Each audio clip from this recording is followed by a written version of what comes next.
প্রিয় দর্শক, আসসালামু আলাইকুম। আমার মাথার উপরের ভিডিওটি দেখুন। আমরা ছোটবেলায় মনে আছে দুপুরবেলার ভাত খাইতে নানার বাড়িতে গেছি, তো গোসল করতে গেছি পুকুরে, আসতে দেরি করতেছি, পুকুরে ডুবাইয়া ওই গাছের উপর থেকে লাফ দিতাম আর পানি ডুবাইতাম। দেখা গেছে খাইতে আসতে দেরি হয়েছে। একবার ছোট মামা গেছে, বাগিনা ওঠ। একবার মামতো ভাই বড়জন গেছে, তোরে ডাকে। আরেকবার ছোট ভাই গেছে, আরেকবার স্বাস্থ্য ভাই গেছে, মানে 5 জন 7 জনও ডাইকা আনছে। শুধু এই ভাত খাইতে দেরি করতেছে কেন?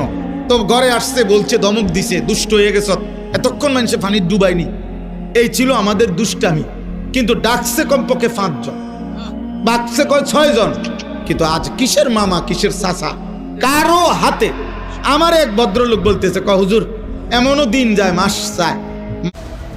ভিডিওটি ভালো লাগলে লাইক করুন, শেয়ার করুন, কমেন্ট করে আপনার মতামত জানান আমাকে।